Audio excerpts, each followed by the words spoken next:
Selamat pagi anak-anak. Hari ini kita akan melanjutkan materi kita dari hari Rabu ya. Jadi waktu hari Rabu kalau kalian masih ingat, materi kita sudah sama-sama belajar paling akhir itu di energi mekanik. Nah, sekarang di bagian keempat kita akan melanjutkan yaitu mengenai materi gerak lurus berubah beraturan. Ya, jadi sebenarnya GLBB ini tidak akan dibahas panjang lebar karena sebenarnya GLBB yang akan kita pelajari ini adalah GLBB yang akan membantu kita untuk menyelesaikan soal energi kinetik, energi potensial sampai ke energi mekanik ya. Nah, apa itu GLBB? GLBB itu adalah gerak lurus berubah beraturan atau biasa disingkat GLBB. Nah, GLBB merupakan gerak suatu benda yang lintasannya berupa garis lurus di mana kecepatannya V berubah secara beraturan sehingga percepatannya adalah A. Seperti itu ya. Jadi kecepatannya V dan percepatannya adalah A. Nah, gerak lurus berubah beraturan, anak-anak lihat di grafik ini, jadi ada dua jenis, ada yang dipercepat dan ada yang diperlambat. Kalau kita lihat dari grafik ini, untuk yang dipercepat itu adalah grafik yang pertama, yang ini ya, dipercepat karena dia terus naik ke atas, dia naik. Kalau dia naik berarti dia dipercepat, berarti nilainya adalah positif. Tapi kalau dia turun, selalu turun ke bawah, turun sampai akhirnya selesai, itu nilainya adalah negatif ya. Nilainya adalah negatif. Nah, sehingga nanti di rumus kita akan pakai plus atau minus tergantung percepatannya naik atau turun. Begitu anak-anak ya. Jadi lihat di grafik sini, kalau dia naik seperti ini ke atas berarti itu positif. Kalau dia turun berarti dia negatif. Berarti kita pakai yang rumus negatif. Nah, langsung aja kita lihat rumusnya. Nah, ini ada rumusnya ya. Yang pertama itu ada VT kuadrat sama dengan V0 kuadrat ditambah 2 kali A kali S. Lalu untuk yang diperlambat rumusnya yang ini. VT kuadrat sama dengan V0 kuadrat dikurang 2 kali A kali S. Jadi anak-anak harus ingat ya, ada yang dipercepat, ada yang diperlambat. Kalau dipercepat nilainya positif di dalam, pakai tanda tambah. Kalau diperlambat pakai tanda negatif atau kurang ya. Tergantung nanti soalnya seperti apa. Kalau dia dipercepat ya, berarti kecepatannya dia naik. Kalau dia diperlambat berarti kecepatannya dia turun. Nah, kalau dia dipercepat berarti bendanya itu dijatuhkan ke bawah ya, jatuh ke bawah. Karena dia cepat, lajunya dari atas cepat. Tapi kalau dia diperlambat maka bendanya itu dilempar ke atas.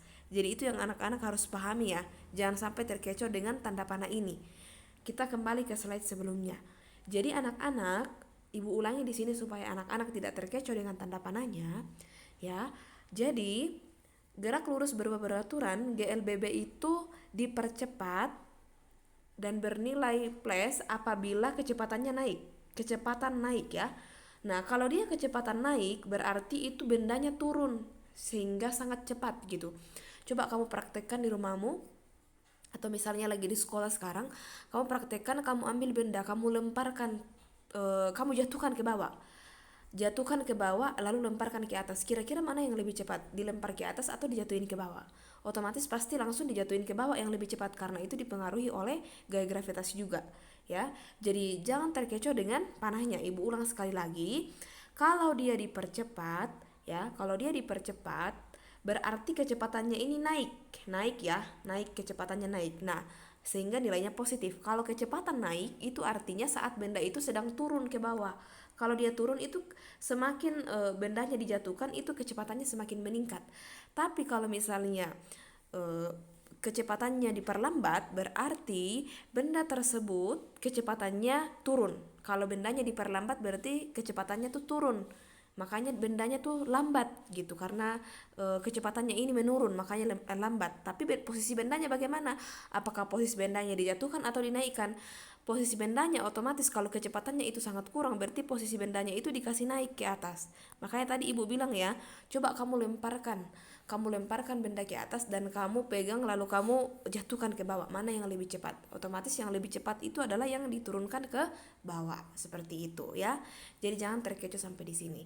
Nah, sehingga anak-anak untuk rumusnya, kalau benda dijatuhkan otomatis kecepatannya naik atau turun? Kecepatannya otomatis naik ya. Sehingga kalau misalnya bendanya dijatuhkan dan kecepatannya naik berarti kita pakai tanda tambah di sini. Tetapi kalau kecepatannya diperlambat, ingat ya, lambat. Kalau diperlambat berarti bendanya itu dilempar ke atas. Nah, kalau dia dilempar ke atas berarti kecepatannya lambat. Kalau kecepatannya lambat berarti nilainya adalah negatif. Makanya dikurang di sini. Begitu ya. Nah, untuk mencari S-nya atau jaraknya, rumusnya itu adalah V0 kali T ditambah 1/2 A kali T pangkat 2. Lalu kalau hanya untuk cari kecepatan, bukan kecepatan pangkat 2 ya, hanya cari kecepatan, kita hanya pakai rumus VT sama dengan V0 ditambah A kali T, gitu ya. Tapi VT kuadrat ini biasanya kita gunakan untuk mencari energi kinetik, seperti itu ya.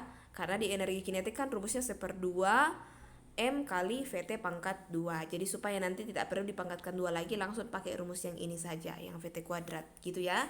Nah, V0 itu adalah kecepatan awal, VT kecepatan akhir, A itu percepatan, T adalah waktu, S adalah jarak, ya. Kita langsung lihat ke contoh soalnya ya. Lihat ke contoh soal. Yang pertama, sebuah benda bermassa 1 kg, massanya 1 kg, dilempar vertikal ke atas dengan kecepatan 5 meter per sekon. Lalu diketahui di sini percepatan gravitasinya itu dibulatkan menjadi 10 meter per sekon pangkat 2. Hitunglah tinggi H dan energi potensial. Kita langsung saja tulis seperti biasa, diketahui M 1 kg ya. Lalu G-nya 10 meter per sekon pangkat 2, yang tadi ini kecepatannya ya, berarti V-nya 5 meter per sekon. Kita diminta cari tinggi H. Kita lihat di sini ya. Dikatakan di sini bendanya dilempar vertikal ke atas. Masih ingat tadi prinsipnya anak-anak ya? Kalau bendanya dilempar ke atas, berarti itu bendanya sedang diperlambat. Kalau dia diperlambat, berarti untuk pakai rumus GLBB-nya kita pakai yang kurang ya. Nah, kita cari dulu nih yang hanya gimana caranya mencari H atau tinggi H-nya. Kita langsung lihat di sini. Ini ya, sudah ada rumusnya ya, karena dia diperlambat, jadi kita pakai yang kurang. VT kuadrat sama dengan V0 kuadrat dikurang 2 kali A kali S. Anak-anak harus ketahui bahwa H itu kan tinggi ya, sementara S tadi itu adalah jarak ya. Nah, kalau di dalam GLBB nilai H dengan nilai S itu sama saja. Jadi di sini kita pakai S sebagai pengganti H. Jadi nanti di akhir S atau H sama dengan berapa. Begitu ya. Jadi ini nilai S, ini nilai H, kita ganti jadi S di dalam rumus ini, tapi sama aja. Begitu ya. Nah, sehingga nanti VT kuadrat sama dengan V0 kuadrat dikurang 2 kali A kali S. Silakan dimasukkan, tadi VT-nya tidak ada ya. Jadi 0, V0-nya tadi 5 dipangkatkan 2, dikurang 2 dikali A-nya tadi 10, lalu S-nya itu yang dicari sebagai pengganti H ya. Nah, sehingga dapatlah 0 sama dengan 5 kali 5, 25 dikurang 2 kali 10, 20 dikali S, 20S. Nah, kalau sudah terjadi seperti ini, kita mau cari S-nya gimana? Ya, langsung ditulis 25 sama dengan 0 ditambah 20 dikali S, ya kan? Kalau misalnya kamu tidak paham pindah-pindah ruas, Ibu waktu itu sudah pernah mengajarkan pakai pemisalan dengan angka yang tidak rumit seperti itu. Misalnya 6 itu sama saja kalau ditulis 8 dikurang 2. Kan sama kan ya, pemisalan ini dengan ini kan sama ya. Berarti kalau kita mau cari 2 yang mau dicari seperti ini tadi ya, 20S yang mau dicari. Oh bukan 20S, ya betul, 20S yang mau dicari, berarti sisa tulis 8 dikurang 6. Begitu ya, kalau itu yang mau dicari. Cuma di sini tadi ya, Ibu hapus ulang dulu, Ibu hapus sebentar, bukan 20S yang langsung dicari ya. Sebentar. Cuma kalau di sini kita carinya adalah 25. 25 ya, bukan 20S. Ibu ulang sekali lagi. Kita pakai pemisalan sederhana dari angka sederhana. Ini ya. Saya ulang, 8 kurang 2. Berarti yang mau dicari yang mana? Yang 8 ya, yang 8. Nah, kalau 8 pindah ke sini berarti di sini 8 itu sama dengan berapa? 6 ditambah 2. Sama halnya yang di sini, berarti 25 sama dengan, berarti 0 pindah ya. 0 ditambah 20 dikali S. Sehingga tinggal memudahkan. Gimana cara carinya? 25 sama dengan 0 ditambah 20, 20 dikali S, 20S. Berarti S sama dengan 25 per 20. Sehingga dapatlah 25 bagi 20 sama dengan 1,25 meter ya. Satuannya tinggi itu meter ya.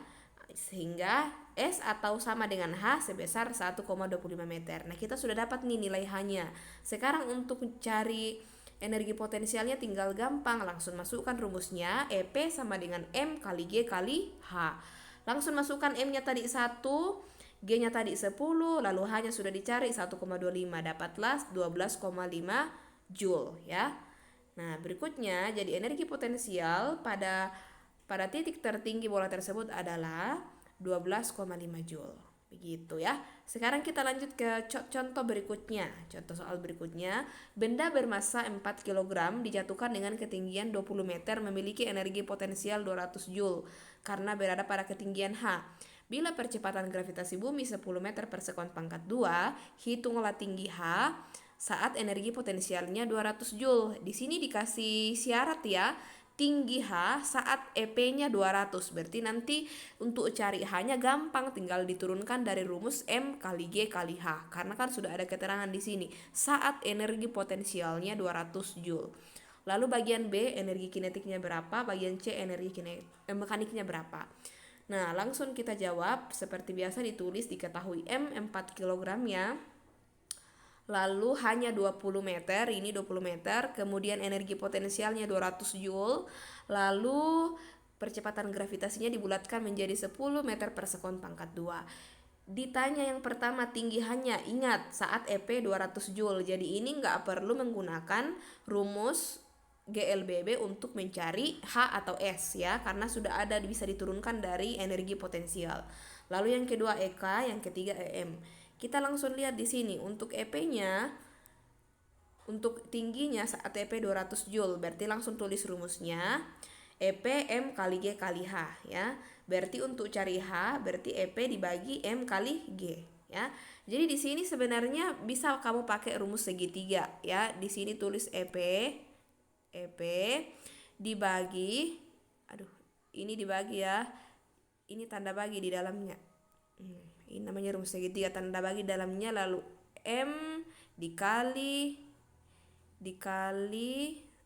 tulisan saya ini jelek, dikali G dikali H.